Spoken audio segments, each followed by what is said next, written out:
That's what this play's all about. Doors and sardines.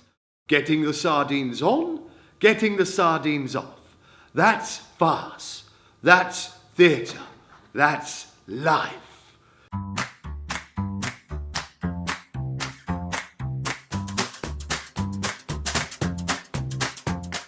We're looking at Noises Off, which was written by Michael Frayn in 1982, and the play is in 3 acts. The first act looks at the shambles of a dress rehearsal. So you're actually seeing the play of Noises Off is about putting on a play, and that play is called Nothing On. So the first act is the final dress rehearsal of Nothing On. Hold it, we have a problem!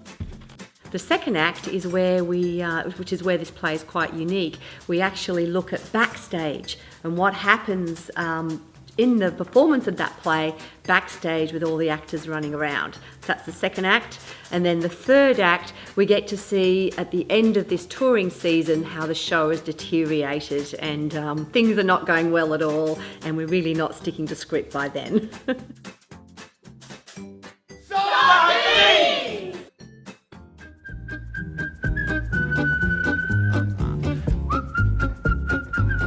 I really believe that the key to good farce is actually playing the characters for real. They're ordinary people in extraordinary situations, not playing it for laughs. So the other thing that I loved about this is that it really brings together 2 techniques of theatre.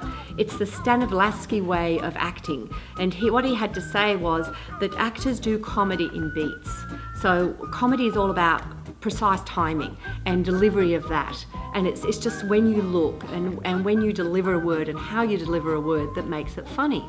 And the other theatrical tradition is the Meyerhold way, which is purely about physical theatre, and that can even be to the point of exaggerating a movement.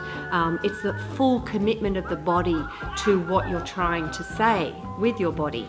And especially in this show, when Act 2, there's no words at all because you're backstage, you're not allowed to talk.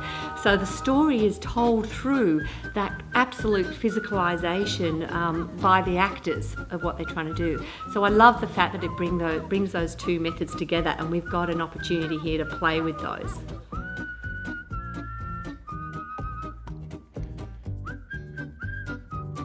The staging, that was one of the reasons that kind of stopped us doing this show earlier. So obviously you're confined by the physicalness of this theatre that we're in, and it has so much width and so much depth and so much height.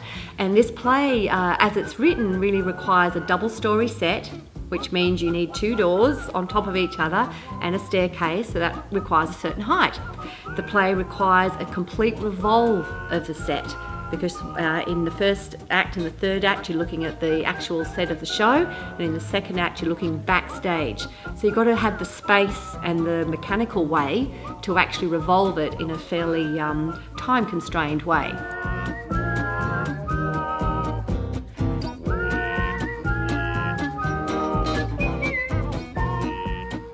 We're having a ball, we're having a hoot.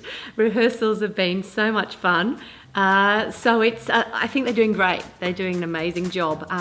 The fellas in particular, they get to do a lot of the falling downstairs and tripping up, and they're doing a great job. It's really hard to make something like that look natural and look like it's meant to happen and not hurt yourself. Oh no.